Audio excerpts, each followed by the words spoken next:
All right, let's dive into a story that's, well, it's just incredible.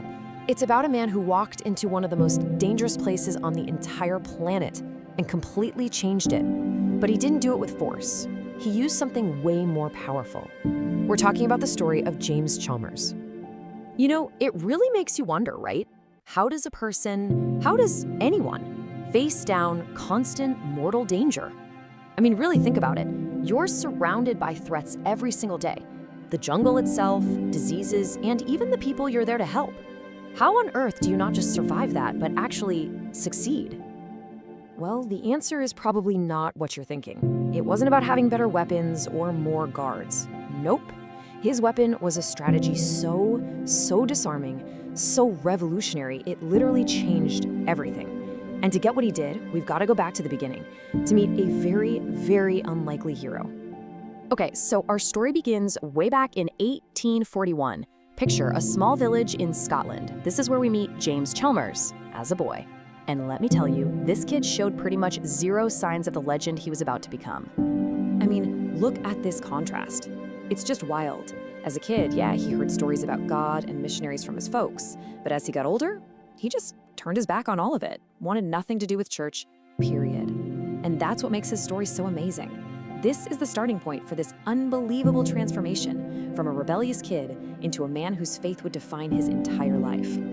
So the big question is, what happened, right? What could possibly take a young guy who'd completely rejected his faith and send him on a path to the literal other side of the world? It all came down to one single moment. He was just 18 years old. The year was 1859, and at the time, this powerful wave of spiritual revival was sweeping across Scotland. And for James, 18 wasn't just an age. It was the moment his entire life was about to pivot. So he wanders into a church meeting, probably not expecting a thing. But that night, something just clicked. The pastor's words, they just hit him.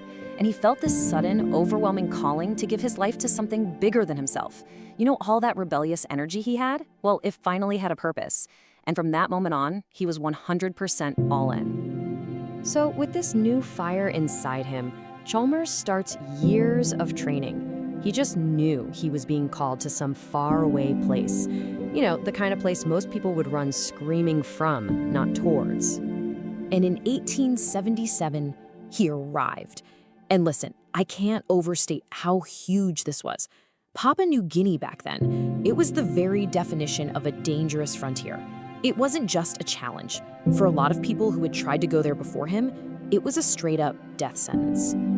Let's just pause for a second and really let this sink in. The environment itself was actively trying to kill you. You've got thick, unforgiving jungles. You have constant tribal warfare. And yes, cannibalism was a real thing in some parts. But that's not all.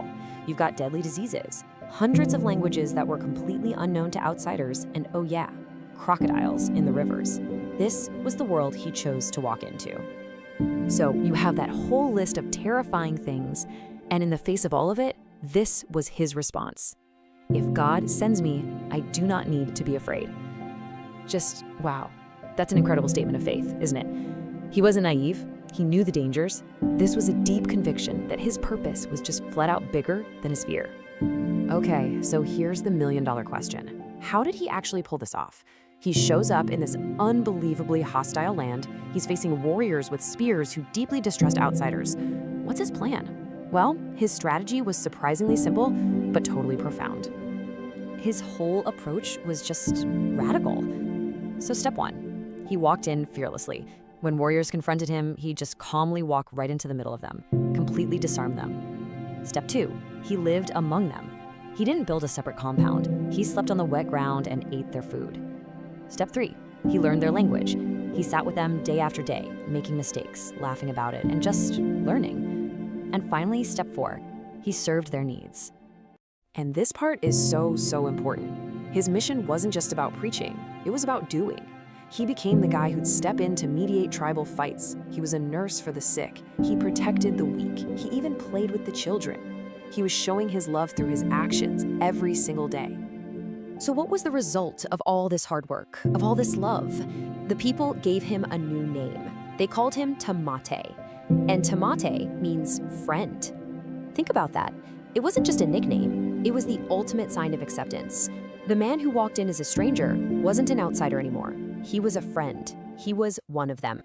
Chalmers spent decades in Papua New Guinea, and things never really got safe. But he truly believed he was meant to be there, right up until his very last breath. And that final chapter of his life, well, it's a powerful testament to his commitment. So with April 1901, he and a young coworker, Oliver Tompkins, decide to sail to Gorabari Island. Now, this place had a reputation. It was known for its extremely violent and hostile tribe. People warned him not to go. But Chalmers felt like his work there just wasn't done. And on April 8th, both men were killed. They stayed true to their mission right to the very, very end. When you really look back at his entire life, from that rebellious kid who wanted nothing to do with God to the man who gave literally everything for the people of New Guinea, this is his legacy.